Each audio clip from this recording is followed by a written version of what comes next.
Welcome to HortTube. My name is Putnam. In this video, we're in the process of doing a little bit of cleaning, planting some additional alliums in the back garden. I'm just cutting down some non-native perennials, pulling out the last of the annuals. We had that fireworks gomphrena over here along the fence, and it just outperformed everything in the garden this year. It was just unbelievable how well, even after a light frost, that thing was still in flower for several weeks until it hit the low 20s, and that killed it back. And so I just pulled all that out. It's so vigorous in here, it wouldn't surprise me if a couple of them come back from roots. They're so woody. It's within the realm of possibility. I think it's probably seeded itself in here too. So it'll be back. We like to change this side of the property out occasionally. This is a full sun border during the summertime, and it's kind of nice to be able to. We trial a few annuals over here every year because they're not necessarily the most viewed thing in the garden, but it gives us an opportunity to take a look at them. That fireworks gomphrena was unbelievable right from the get-go. It was 8 plants here. 8 is too many. I'm going to tell you, for whatever garden you have, 8 may be too many. 5 or 6 would be all you'd need, and they would have gotten way bigger than that had they not been so crowded over there. I'm leaving most of the native perennials standing, but we do have another fireworks here. The fireworks Solidago has moved to the other side of the fence from where we originally planted it, and it's on this pineapple guava. And so I definitely don't want this perennial laying against the back of this evergreen shrub.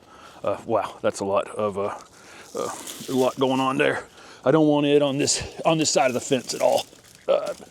It's beautiful. It comes up over the fence. You can see how many flowers it had on it for a long period of time during the season. The pollinators love it.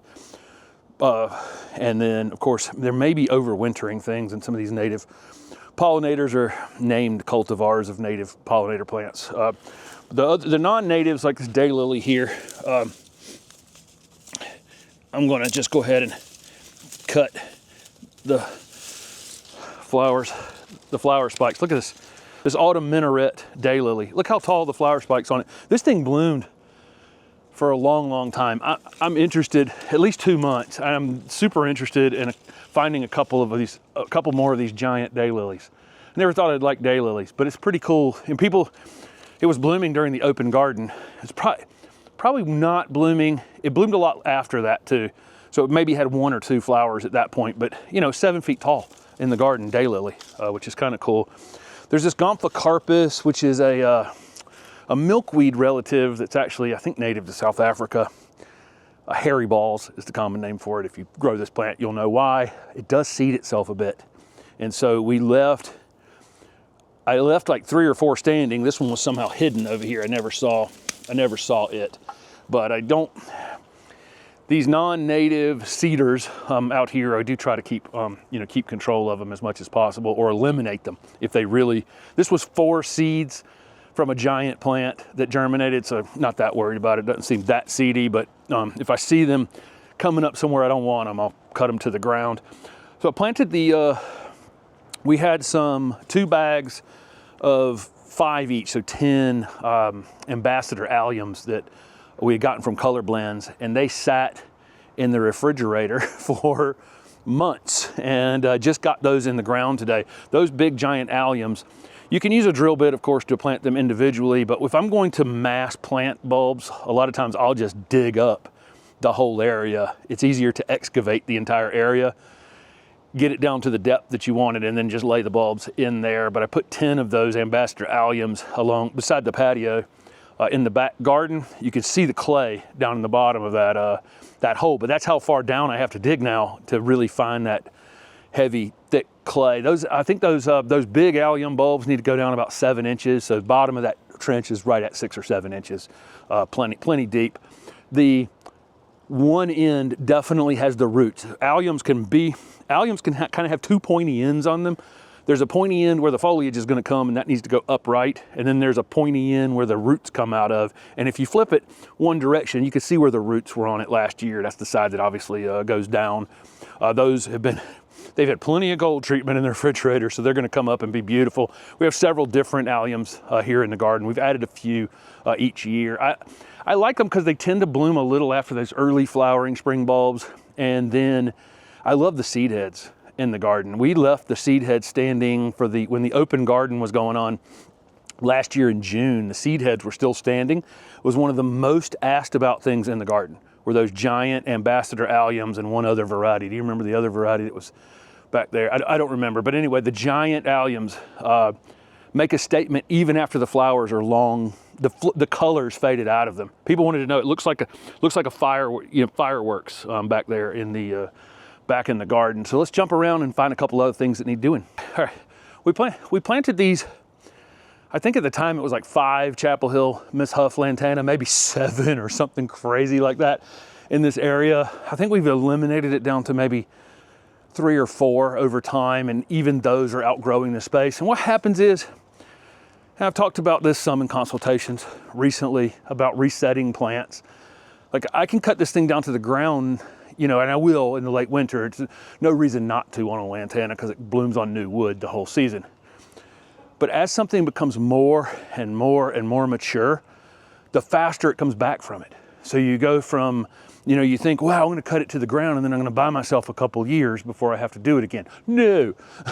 Once the more mature it is, the faster it comes back every time.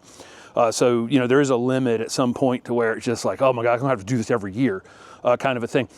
We like this one. We don't dislike it. We rooted a piece and planted it in another location where it could just be a little more free ranging than it is here. These pavers that make up this little entry sidewalk, I talked about in one of the original videos, making a stone path that goes here and a little retaining wall along the driveway. In order to do that, I need this a little wider anyway. So I'm going to get these out of here, put something that's probably a little more, slightly more formal for the entrance into the front garden. But I took the first one out pretty easily. I did a video years ago about how to remove an unwanted shrub in the garden, and I did it by hand. The video's hilarious. If you want to read funny comments, you should go and read the comments below that video, because everyone's like, you should have hooked a truck up to it. You should have gotten your engine puller. Like, everybody's got an engine puller in their garage, and all kinds of different ways people was going to get these plants out of the garden. And all I was trying to do was say, sometimes you can just grab a shovel and get something out of the ground. This curved shovel works really great for removing plants like this, because as it enters the ground, it actually curves up under the plant, and you can kind of stab at it and cut the roots off from beneath like that. So I was removing some Carissa hollies in that video. Old lantana really root themselves in the ground very well, and I can tell by how hard they are to move, because I have a how to transplant lantana video. This is how to kill a lantana, what I'm about to do, but there's a how to transplant one video, and that video has been watched a lot, so I know people do struggle. This plant roots itself in quite well, but I'm just going to show you, when this shovel goes in the ground, it'll slip under the roots on this lantana, and actually makes very quick work of, unfortunately, have a few roots here from the old maple here, which are slightly problematic. But overall, again, it's just using the tool to my advantage and sliding it under. I pull back on it, but I don't pull back on it hard enough to break the tool. So they're, you know, pull back some, but don't overdo it.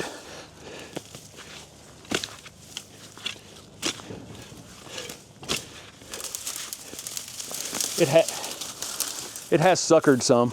So there's one of the suckers where a piece had laid on the ground, mulch had laid on top of it, and it just came up in another spot. It's actually 2 different suckers together. In fact, I could take this, just cut this off to here, cut that in half. You can see that. You can see where it's 2 separate plants right there. We could cut this in half right here, cut this down to here, and I could put this in a pot right now and have two new plants. Wouldn't want to be outside in a container through the winter like that. It'd need to go in a protected space, but I could definitely create 2 more plants out of that one pretty quick. There's another sucker on this one, just to the side of it here. Might have to, there it is. See that? Another sucker, and it's got some side roots on it. As long as I reduce all this material on the top of it, that could be planted and be a new Lantana. I'm finally down to the original plant here. But again, I just keep taking the shovel, and when it goes into the ground, it automatically slides under. And at some point, another sucker. Uh-oh. And I'm trying to leave as much soil here as possible. On the tree side over there, the roots were all small. Where it's had the opportunity to really root in well, you can see how big these roots actually are. When I first hit one of these, I thought it was from the tree. It's actually from this Lantana, which is absolutely amazing how big those are. And I'm leaving enough in here that, again, we're definitely gonna get some back from this, and I'll have to cut them out when they start to come up in the spring. There you go. Let's see. There it is. Pretty quick and easy. That particular Lantana was just getting too big, too fast over there, and I'd like just something that I'm not having to work on quite as much. And again, put one in another spot. Last year, with the open garden approaching, we scrambled really quick and filled in some holes. This was a newly planted space last year, and it was, I mean, if you were here for it, it was just color. I mean, and it will be again this year. Crazy amounts of color, but I don't feel as rushed, you know, this year. And so we had put 3 of these Bloomify white Lantana from Ball in here, and they're great little Lantanas, but I don't need 3 of them in this spot. One was adequate, so I may move one over to another side or another space over here, and then one to another location, or put it on Facebook Marketplace and give it away or whatever. But I want to show you the difference between, you know, instead of stabbing at it and going directly under it to basically cut it away from the ground like I did those other ones, you know, here I would definitely want to go more straight down. But it's incredible how much one of these Lantana can root in a single season. It really, really is. So I just want to cut, you know, straight down so I get as big of a root ball as I can. But there you go. There's one of those Lantanas that I can move to it easily. What I'll do here on something like this before I move it is I'll kind of measure the width of it with my shovel, measure the depth of it with my shovel, go dig a hole that's that width and that depth, and then carry it over there in my shovel, set it right in that hole, and be done with it. But again, that's the way, the difference between digging one out to move and digging one out to kill it.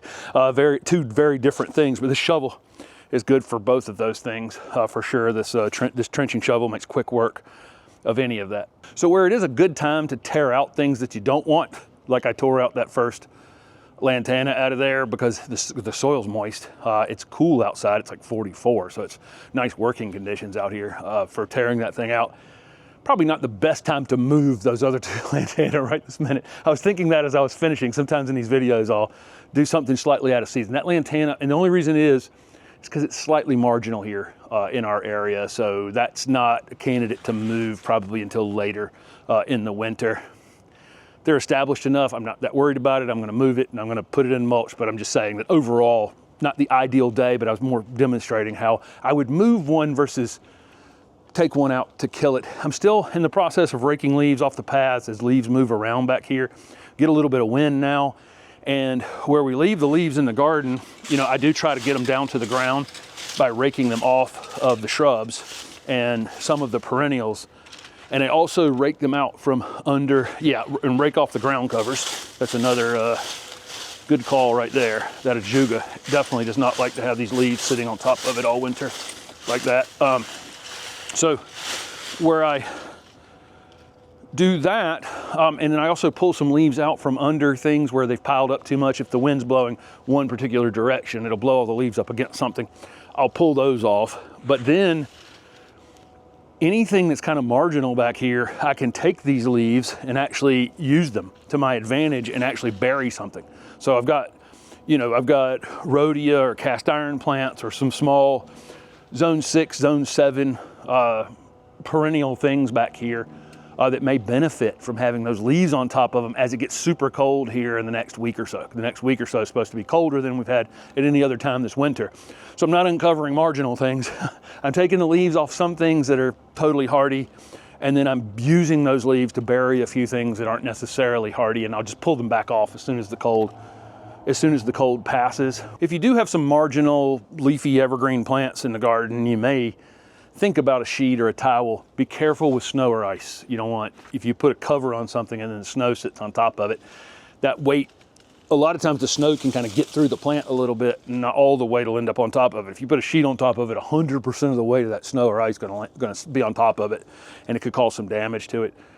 But something like this spider's web fatsia, which could be marginal in our area. I think it's been in the ground long enough now, and it's up against the house that I'm not worried about it at all, but this is an example of a plant that is on the edge of being hardy here. I've got it in the right location, so I'm not gonna stress about it unless we were to get like single digit temperatures or something like that, then I might consider throwing a cover over it. But if you have anything in your garden that you planted back in the fall that's marginal in your area, or something that's out in a windy space, that's a leafy evergreen like that, that's barely hardy, this might be the week that you think about protecting them. You know, that you think about throwing a sheet over them or a blanket over them, and get them off as fast as you can, you know, during the day if you can. But that overnight, anything that's budded up way too early and is still small enough to cover, you might be able to throw a blanket over and protect those flower buds as well. So I think that's it. Just in the process out here of getting the last of the annuals pulled out of the ground, a few of the non-native perennials cut back to the ground,